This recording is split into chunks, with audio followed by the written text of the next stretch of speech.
Okay. Make sure quality is good.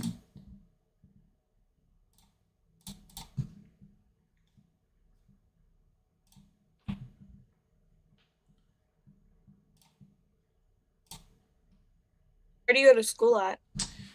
University of North Florida. Oh, okay. Yeah.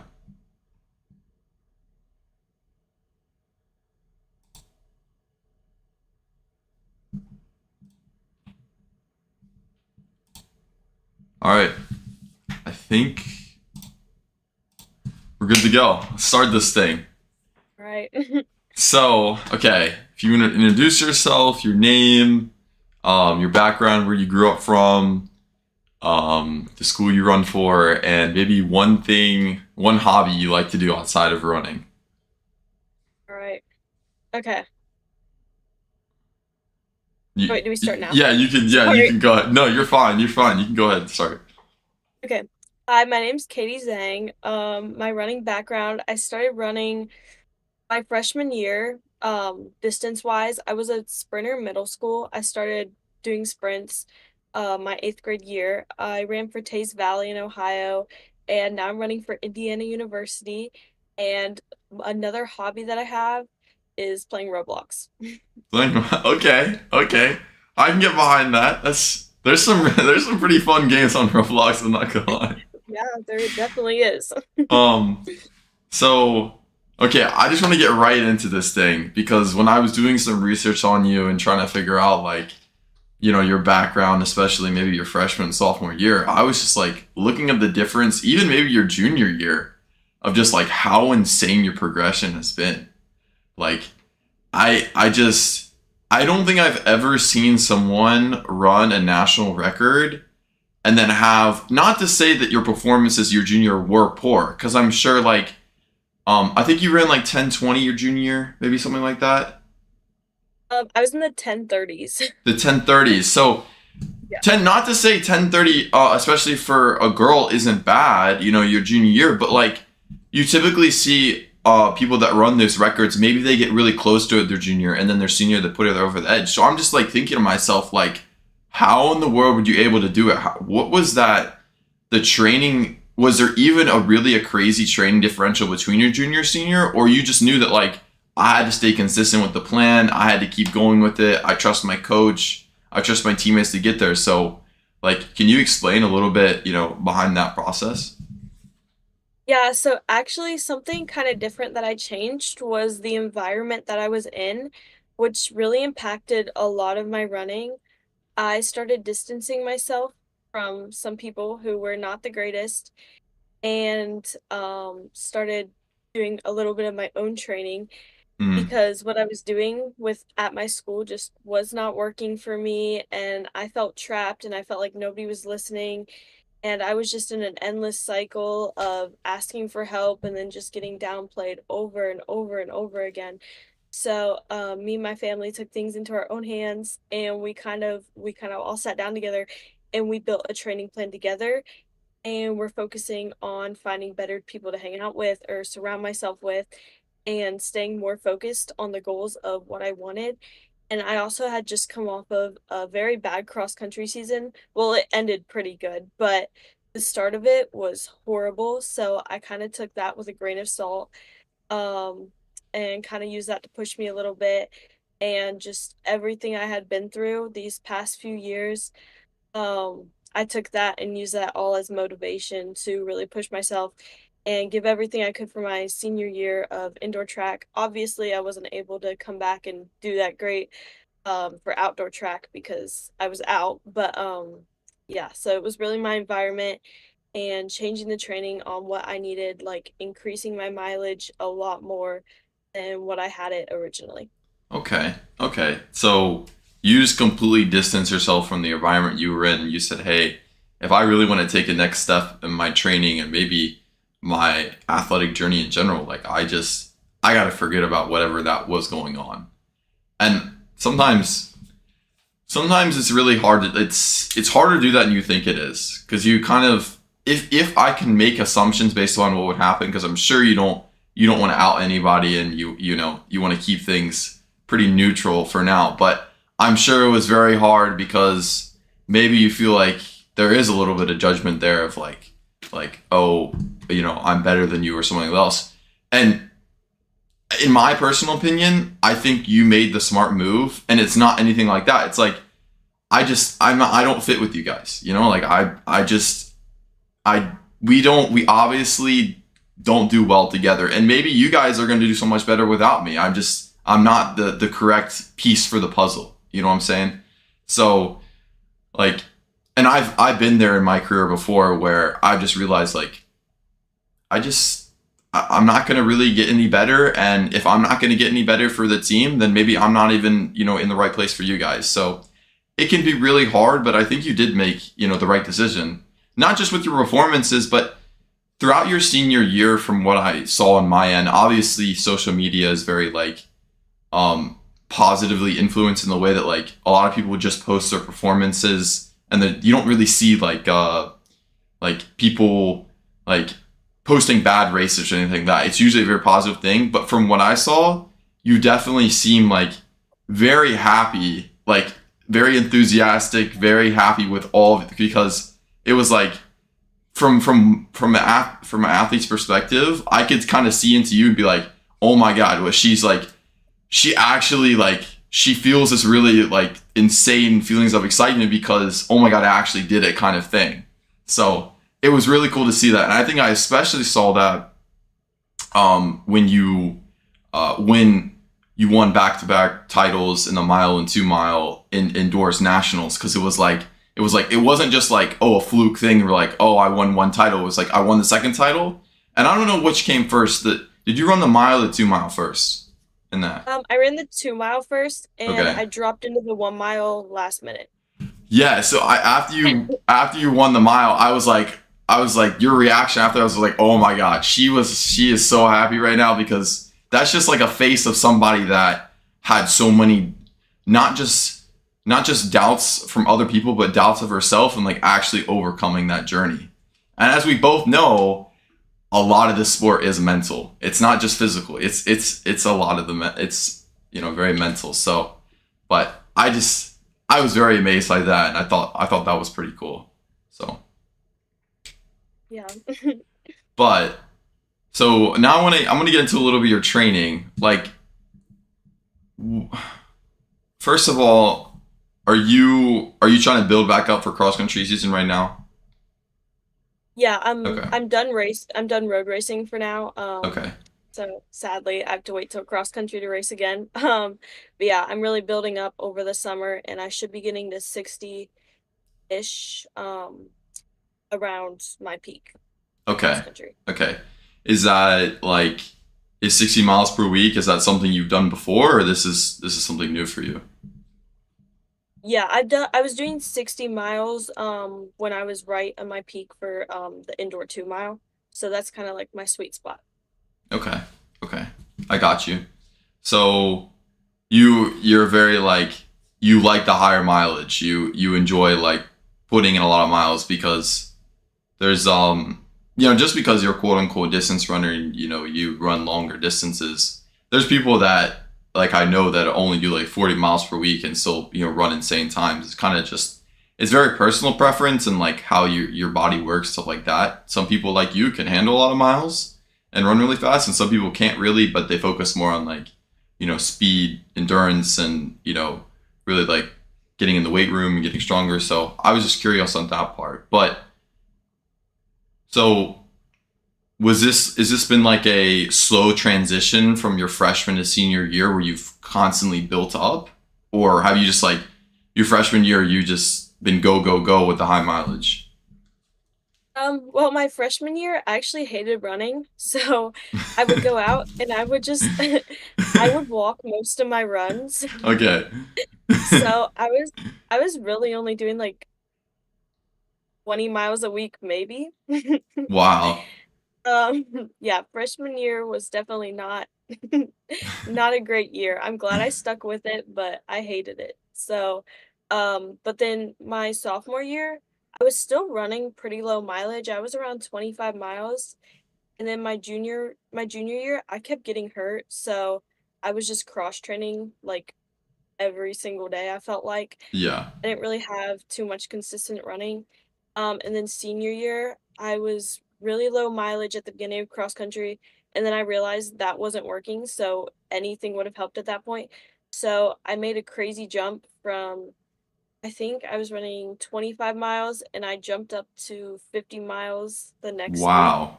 which is not very smart. I would not suggest doing Yeah. that. Um, Wow, that's but I insane. was, yeah, I was desperate for really anything, and it was at the end of my season, so I was like, why not? Um, yeah, that's when I made that jump, and then I just kind of built from there. Okay, wow. So very unconventional road. Very a big I can tell you're a big risk taker. You're not afraid to take risks. So between jumping at that high mileage and completely leaving your old environment, like that's but to be honest, the whole sport is about taking risks. Like you're never gonna accomplish anything, you're never gonna do anything amazing if you don't take risks. Like you are literally the exact prime example of this. Like nobody saw you coming, nobody thought you were gonna win a national title. You take a huge risk and it pays off tremendously. Now, just because you did it your way, does that mean that everybody else, if they repeat the same thing you did, are they going to get the same result? No, but maybe they can find their own evaluation of themselves to take their own risk in their own way of like, oh, maybe, I've never gotten the weight room my entire life. I know that I get injured a lot. So maybe for injury prevention, maybe I should start getting in the weight room. So they take a risk on that part. But yeah, that's crazy. That is insane. Like I Yeah. no, as soon as I heard your story, I was like I got to get her on. Like this is crazy. So but if I might be wrong on this, but did you win another title outdoors? No, I was runner up for the 2 mile, and then the 1 mile I was sixth. Okay. Well, I might have messed up on that because on I don't I swear on Mile Split it said that you won. Oh my. You know what it did on Mile Split is you know how like sometimes it converts to like 3200 or Oh 3K? yeah, the 3K. Yeah. Yeah. I think it said that you I think it said you won the 3 cuz I was thinking to myself in the moment I was like, "Wait, did they have a 3K?" I was like, I got to trust Mile Split. Like, come on, they can't be wrong about this. And I was cuz on the actual results it said that you won. I was like, "Oh." What? So I was thinking about that, but whatever, it doesn't matter. You're still crazy anyways. It just says it wrong in the caption. So, but um what was that time that you ran in that 2 mile? It was not my best. It was a 9:54. Okay. But that was my first race back after the stress fracture. So Oof. yeah. You know what's crazy is like in a very positive way of saying this, do you hear yourself? Like, oh, it was only a 9:54. Like, oh, come on.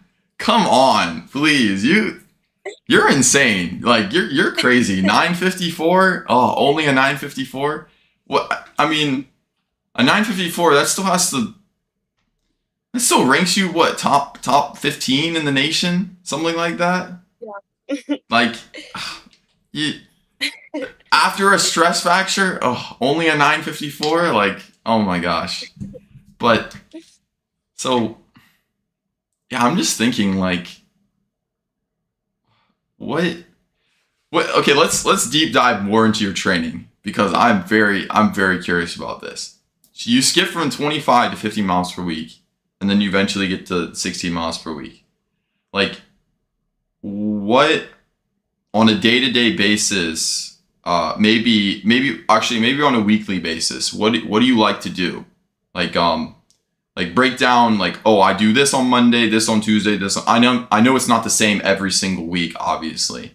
But on a general basis, do you want to like break down like your different types of variation in training based upon day to day in a week? Yeah, so Sunday I always take that as like my rest day, which is a cross train day. So I hit the elliptical for a pretty decent amount of time. The time varies, depending on what season I'm in. And then Monday, I would typically do my long run. And then Tuesday for track, I would do um a repeat workout, but it would be like longer repeats, so like 800s to mile repeats, or sometimes I would do 2K repeats. One time I did 20 by 800 on a treadmill before the 2 mile. Okay. And then Wednesday I would take that as like a regular run just to get some mileage in. And then Thursday I would do another workout, which would be like 200s or 300s, or I would alternate them, or I would do a ladder like 200, 300, 600. And then Friday would just be another regular run day. And then Saturday I would either race or I would just have like a regular run. Okay. 20 by 800 on the treadmill. Yeah. You are a beast. That I like. I don't think I would even ever do that. Like that is, oh my god, that is insane work. That is like not in the way of like you are insane, but like you have to be extremely dedicated to do that. Like I thought I was gonna go insane. Like I was actually going crazy. Like when I was doing it. I mean I can't imagine getting to like 13 or 14. Like I still have 5 or 6 to go. Like what? How do you even? What was the like average times on those? I don't even remember. That was such a long time ago. Uh, I changed it each rep. They just got faster and faster and faster. I knew that. I finished on a 217. I know that. What? Yeah, 20 by 800 on the treadmill, and on a yeah. 217? Oh my god. Okay, well, now we know where the national titles came from. It was just that workout, apparently. Guys, hear it. If you do 20 by 800 on the treadmill, then you win 2 national titles. Come on. Mhm. That's all you got to Yep. do. Nah, please don't listen to that. That's not good advice. Only if you're Katy. Because Katy is apparently built different. So, but holy, that is Yeah. insane. So, are you a big like threshold tempo person? You like that? I mean, I do them, but I don't like them. I like VO2 max workouts. Like I like the crazy ones where you can just take off and go. Okay. Like and just go insane. Yeah, I enjoy those a lot more too. I'm a lot more of a track person than a cross country person. So yeah. So but no, I mean okay. So were you during cross country your senior year? Okay. You said the beginning of your season, your senior year wasn't that good? Or we're talking about your junior year? That was my senior year. Okay, so the beginning of season, your senior year wasn't that good. What was like that race during your senior year cross country that you were like, oh, wait a minute, maybe I do have it in me, kind of thing? Where like, you know that like the switch flips on and you're like, wait, I actually think I do have that dog in me. You know what I'm saying? Yeah, it was at regionals. When, cause I was getting cooked that year. Like every single meet, I think I was averaging like seventh place, like per meet. It was horrible. And then during regionals, I got second, which I mean wasn't like the best place I've gotten, but it was definitely like kind of like my breakout race again, because my junior year I ran 16:55 right Yeah. before I got my first stress fracture. Yeah. So that was like my best year yet, or my best season. And then I came back to cross country and it was just I could not hit those times even close again. Okay. But then during that regional race was the one I got the stress fracture at junior year. So my senior year I kind of had that grit. And Mm-hmm. then I kind of took that and got second, and then that was my breakout. And then state I passed out, but that was a whole different thing going on. And then I went to NXR, and then I got 13th, and that's when I really started like picking it up again and picking up my training again. Yeah. And then I went to RunningLane and I won that. Yeah. So did you end up PRing your senior year? No. Okay. I think you ran like 17 O's. Yeah. Okay, 17. I won, yeah, with RunningLane with a 17:04. Okay, 17:04 RunningLane, 16:55, which is still really fast. What was I know they do a bunch of wacky conversion stuff with cross country, but what would you would have been converted in the nation? What would you rank at the end?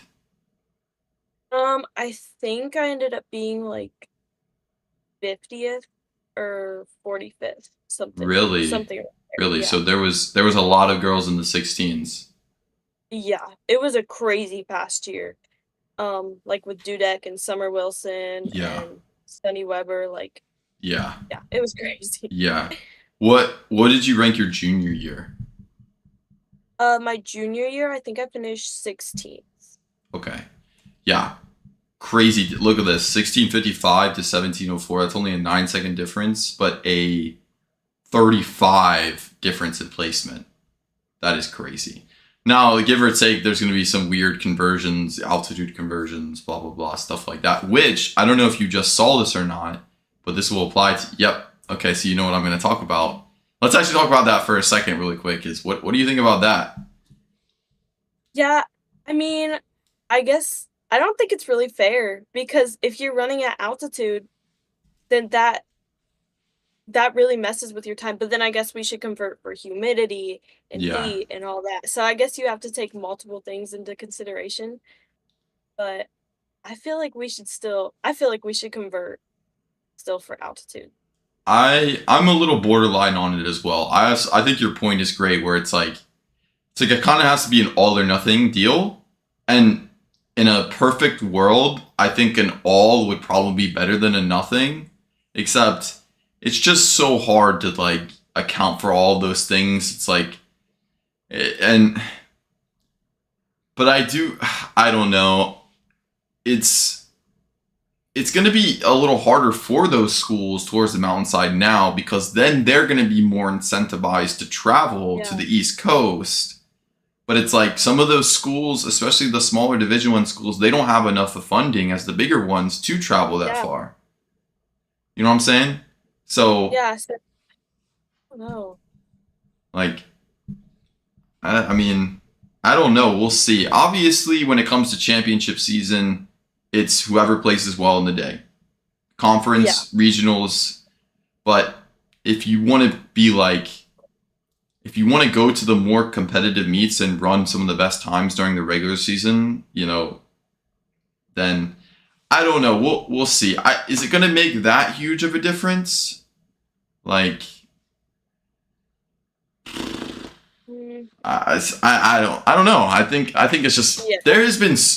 I think over the course of your high school career, from your freshman and senior year, there has been so many changes with the NCAA. It's insane.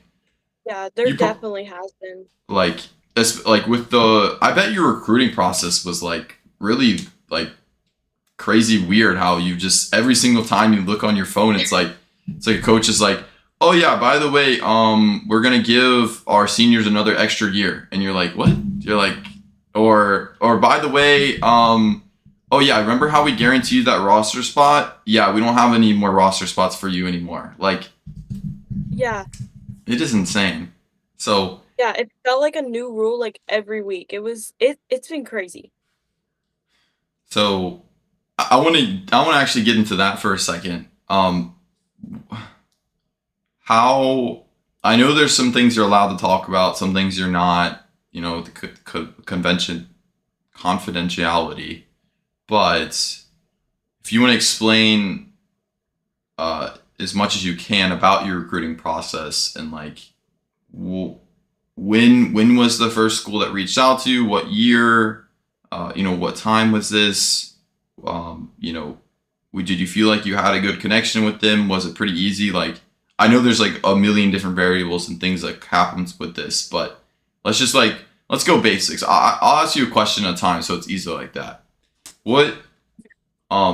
Obviously you're a Division I caliber athlete. So I'm gonna ask you this question. When was the first division? When did the first Division 1 school reach out to you, or did you reach out to the school first? And when was this? It was right after I ran that 16:55. A bunch of coaches reached out. Okay. I think it was like 15 coaches that reached out Wow. before I reached out to anyone else, which I was really surprised. It was mostly through Instagram DMs though, which Hmm. I thought was strange at the time, but then a bunch of other people were saying they got DMs from coaches instead of like emails. So Yeah. yeah. Okay. That is pretty interesting. I never got an Instagram DM. I always got emails. So, but maybe I'm just like father time. I'm unk status at this point. So, but I mean, like I'm only 21, so I think I'm. Are you 17 or 18?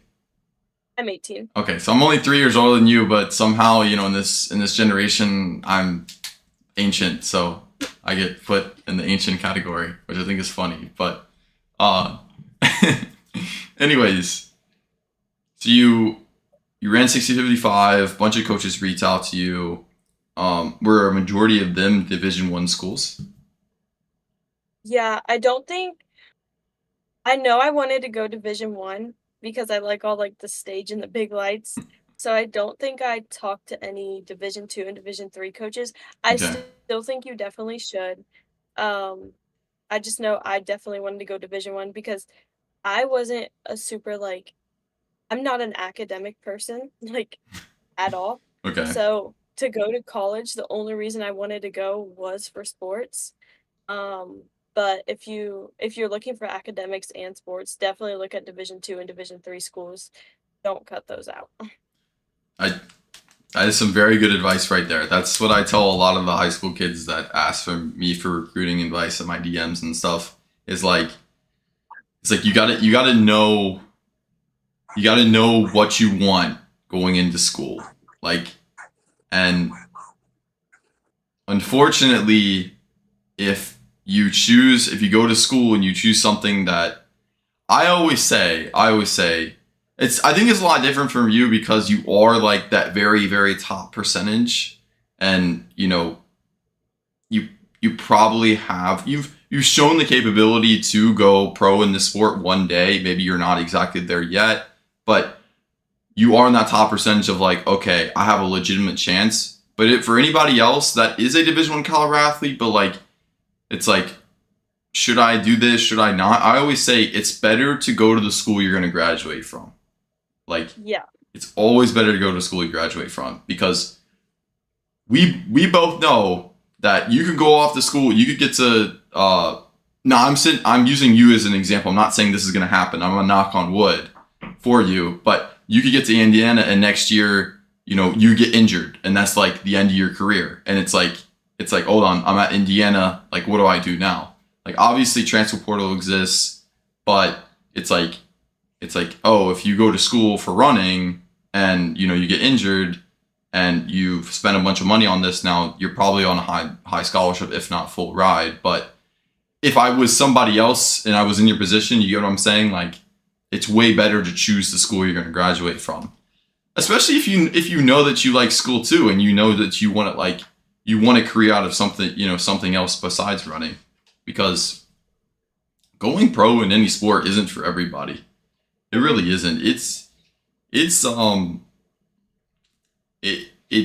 takes a lot of dedication, but two, it takes like a very high mental toll on you because you honestly you have to be perfect like all the time. Like you you you have very minimal room for like distractions and letting anything else get tangled up with your training or stuff like that. So, but I assume you're very well aware of all these other things. I'm explaining for everybody else watching this, essentially my thought process.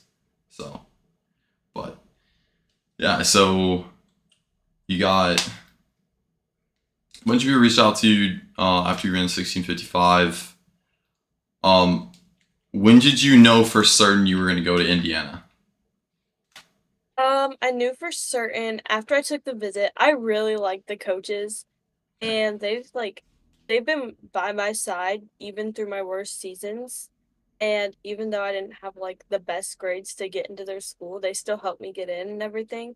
So, that's when I knew like they were there for me, not just in the sport, but Yeah. as a person, which was really important to me because feeling seen in your sport, really helps you perform a lot better Hmm. rather than having someone that just doesn't care about you as a person and just thinks of you as, as a payment, basically. That is very important nowadays. Very, very important. I think it was important always, but now with NIL and people just wanting to take advantage of your athletic abilities and say, hey, this is a great way to make money off of you. You got to know that like people got to got to look out for you or you got to look out for yourself because otherwise like they'll just use you until there's nothing left of you, and it's like at that point, I mean, so many stories, so many high school talents that I know of that get to college and they just get overworked by the coaching staff like so much, and like they they just because this all the schools cared about or all the coaches cared about is how much you could give to them, and they didn't really care about their own like personal health or stuff like that, which I always found it very, very ironic how there isn't a kind like you would think that a coach would want to invest in your personal health Yeah. because that's going to maximize your potential regardless, like why are we thinking that okay, if I just run you into the ground and I get get a years of well result out of you, that's so much better than oh take 2 years to develop and then you win multiple national titles your junior and senior year or beyond that. But for some reason, that's just it's all about that money. So I hate it works like that, but it's unfortunate. Yeah, it really is. So, Um. Okay. When like so when did you say you exactly knew you were gonna go to Indiana? I think I committed my in April of my junior year. Wow. So yeah, I April of your committed early. wow, April of your junior year. That's crazy. So, Yeah. okay. So, and then we get to like almost a little bit under a year after that and you win national titles, and I'm sure your coach at Indiana was very thrilled about that. Yeah, he called me that night and we were so excited.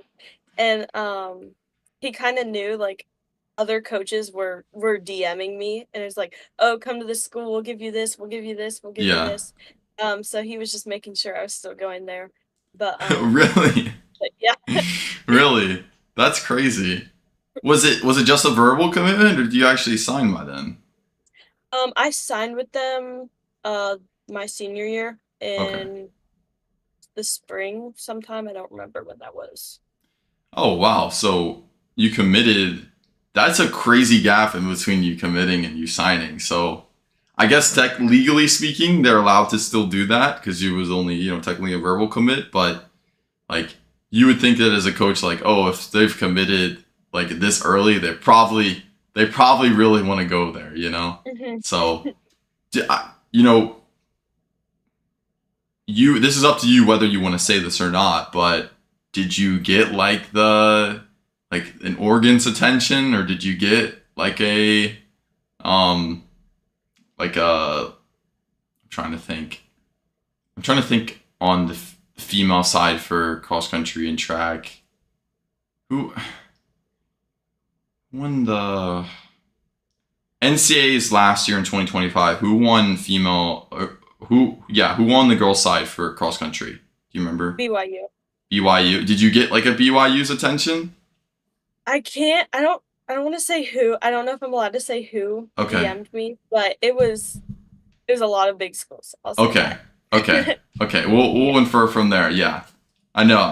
That's what I said. Say say as much as you want to. So I'm genuinely just curious, like, because it's just the recruiting process nowadays is just like insane. It's crazy work. You get an offer, and then in the same day you get a DM back from a coach saying like, "Oh no, offer's off the table. Like, not anymore." Like, what? Yeah. Like what are we doing? Like, huh? How does this make any sense? And I think foreign recruiting plays a big part into it too. Of like, Yes. there's a lot of foreign recruits. So, yeah. So you committed April junior year, and then senior year you didn't sign until spring. So, like, was there ever a doubt in your head of like, maybe if I run a faster time I'll go to a different school, or you were Indiana all the way from the very beginning? Ever since I visited the school, I was in love with it, and I knew like I could just see myself going there for the next 4 to 5 years. So there was no doubt, and I knew I wanted to be loyal to them, just like they've been loyal to me all this time. So so yeah. Okay. So I like this seems like there's a lot of consistent dedication in your life. You know, like you stick to something, you say you're gonna do it, and you go out and accomplish it. So that's really rare to come by, especially in this generation of people that like through and through are like, I don't care what it takes. You know, I like if I gotta do 100-mile week, I'm gonna get there. So, but okay. So let's kind of like towards the end of this episode, let's shift more towards your future outlook. Let's think about the future here. So you go to Indiana in the fall, and then now you have 5 full years in the NCAA, which, first of all, what's your thought on that? I'm really happy about it. I do kind of feel bad for the past athletes who have only gone 4 years. Um, but again, it's like, what can we do? So yeah, I'm happy about it. I like it. Okay. Yeah, I mean, it's out of our control. It's whatever in the NCAA's board. You know, they're making all the decisions. So it's not a school's fault. It's not a coach's fault. It's whatever. Again, it comes down to the money. It's really unfortunate, but nowadays the NCAA is basically just a business. Yeah. It's just a business. It's how much money gets thrown in and how much money they can get out. So, but what is our timeline on like how far you think you can advance in the NCAA? Like, do you think next year you get there and you're already going to be competing for like getting to All-American status or something like that?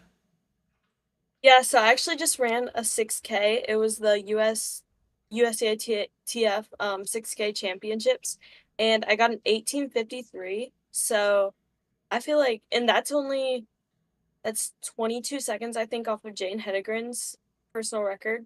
So I don't know if this is risky to say, but I'm gunning for Jane. Like, I'm Really? ready to do it. So yeah. You're going for Jane. Wow. Okay. Okay, I need to see this happen. I need to see you and Jane neck and neck NCAA championships this fall. I want to see it. I think it can happen. I think it can happen. Just the way that you've been be able to progress so quickly between your junior and senior year, and your senior year and this, this road race you just did, because I did see this before this, of that was insane. I was like, what? I was like, she just ran 1850s. I'm like, what the yo, this is insane. So okay, so we're really going for it. I like this. This is a mentality I like to see. It's like you got that dog in you, like you're not afraid of anybody. So so we like that. Does that automatically means that you probably want to go for Big Ten championship? I assume that's the first goal, Big Ten championship in cross, and then hopefully win regionals. Maybe your coach will lay you back a little bit. You qualify through regionals, but maybe he'll lay you back a little bit so that way you're, very well rested and very well to go for nationals. If you're still at that point, you know what I'm saying? And then indoors, like who's gonna beat you out in that 3K? I don't know. Is Doris? She's gone, right? I think she's out of eligibility now. Let's look it up really quick. I think maybe.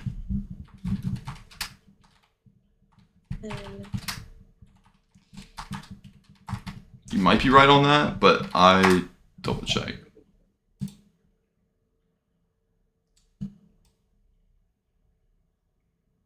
She has one more year. Oh, okay. Yeah. So she'll be definitely a contender, and then Jane will probably be a contender again. Yeah. Okay. So, but then again, in indoors, like you'll see, she might go for the 5K, not do 3K, or maybe even you'll do 5K. I mean, like what do you think about that? 5K on the track? Have you done that yet? I did a 5K on the outdoor track at New Balance my junior year, but they ran like 50 girls together, and I got pushed off the track, so that ended tragically. What? But yeah, I do want to do the 5K. I think I'm gonna try out both the 3 and the 5K, and we're just gonna see which one I'm more successful at, or maybe even both. Okay. Mile? I'll probably get thrown into the mile, but I hate the mile.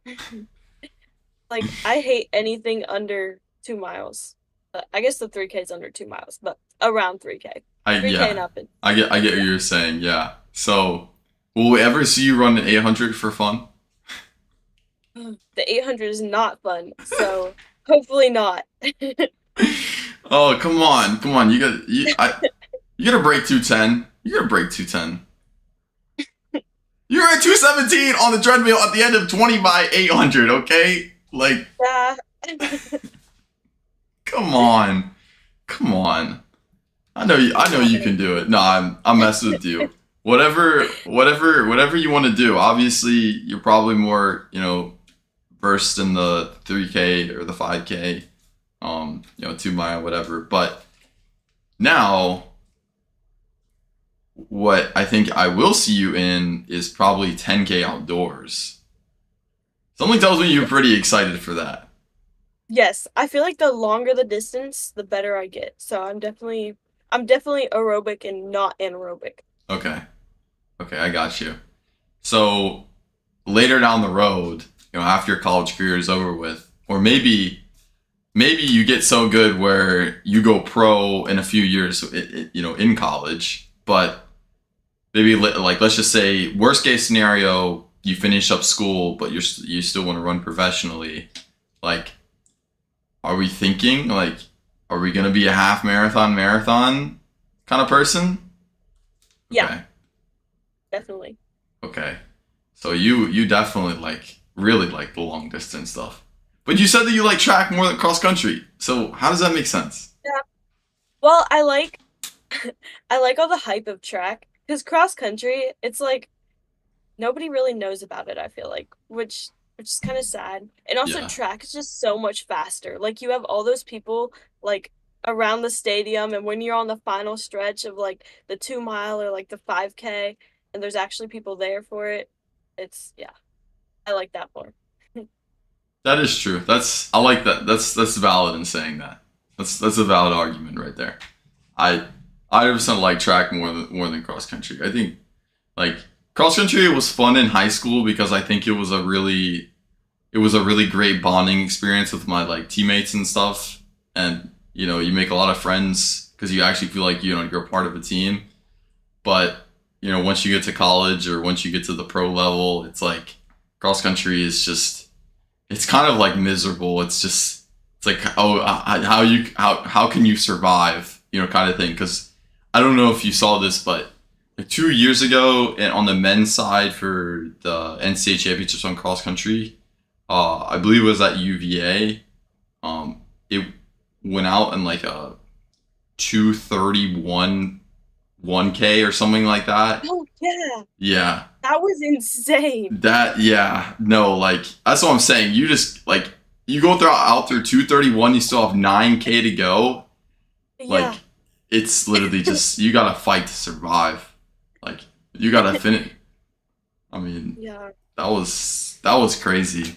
So But I mean, like women, we only have 5K and 6K, so it's like, I guess it's a lot different than what guys I run. mean, So I don't think it's a lot different. It's just I think the tactics change a little bit depending on how much you gotta save during the race. But yeah, it's like regardless, you guys still get out insanely fast. Like I mean, what you probably I think the girls this last NCAA championships they got out in like 2:45 first K or Mhm. something like that, which Yeah. is which is really It's like great. fast. So, which is something that you also have to be like just because you're a longer distance person doesn't mean that you can't also involve training like speed endurance in your training or like Yeah, focus on those fast twitch muscles because you got to be able to get out fast and you also have to be able to have high turnover if you're going to match a move and you got to be able to have a kick at the end. Like so many races in cross country I've seen, especially the championship level, have been won. It's so crazy how that works, right? You run this really long race like a 6K or a 10K and somehow it comes down to the last like millisecond of like people yeah, because it's just people just wait until the last like 100 meters and then it's just like an all out sprint at that point. Now granted you start with a few hundred people in the race and you work down to a couple of people at the end, but like still like you still have to develop that speed in your system if you want to compete at the highest level. Now if you yeah. just want to be like all American, is it probably necessary? Probably not. But does Katy just want to be all American? No, she wants to win it all. So that's why you got to develop that speed and stuff like that. So, but okay, so we're gonna go ahead and we're gonna wrap this thing up. And this is a question that I ask all of my podcast guests at the end. Okay, and it's if you could go pro in any other sports besides running, what would it be in, and why? Definitely football. I wish, like, in another life, I would be a crazy wide receiver. Like, I could picture it. Like, I would be in the NFL. Yo, Like, that I was not expecting that one bit, but okay, I'm here for it. Yo, Katy Zang, the wide receiver. Oh my god, that'd be so cool. Do you watch the NFL a lot? I'm definitely getting more into it. Okay. I've kind of took a break from football, but after Indiana had this crazy Mm, season, yeah. now I'm obsessed with the Oh, Raiders. now So you have. If you go into Indiana, I'm sorry. You gotta be a football fan. I'm sorry. yeah, You have to be a football fan. So that's crazy. I like that answer. I like that answer. That's pretty cool. So who's your favorite team in the NFL? right now the Raiders, they got Mendoza. Okay, Raiders fan. Interesting. Are you just a big Mendoza fan in general? I love Mendoza. I love everything like he stands for too. He's such a wholesome guy. Like he's so unhateable. Very true. And Very true. They call him the mini Tom Brady. That's what they call him the mini Tom Brady, which I think is pretty funny. But all right, Katy. Thank you so much for coming on. yeah, thanks for This is having me. yeah, this has been amazing. Some really great insight. Especially when it comes to behind the scenes with NCAA stuff and recruiting and stuff like that. Because it's just like especially for high school, people. It's really hard to navigate that stuff nowadays. So it's what do I do? What's best for me? How do I feel as though I'm getting the best out of my career without feeling as though I'm, being taken advantage of and whatnot. So, but, anyways, if you have any, last minute things you want to say to the audience or anything like that. I would say, yeah, just make sure you're picking the best place for you and not for anyone else and not for the fame, not for the lights, but really someone who supports you and is not going to abuse you or use you, even if that's D2 or D3. The vision really does not matter at the end of the day. Even NAIA, there's still amazing talents at every single level. So, yeah, just make sure you're making the right decision for you and not anyone else. You heard it from Katy herself. Make the decision for yourself and not anybody else. Now, it doesn't mean you can't get good advice from other people about the decisions you make, especially if you, are close to your family and whatnot. But at the end of the day, especially in track and cross country, you're putting yourself on the line and nobody can save you. It's all about yourself. So you're putting your own body on the line. So you got to make the decision for yourself. But all right, Katy, thank you so much one more time. Yeah, thank you. So I'm gonna go ahead and I'm gonna take us all off live and then just stay in the call.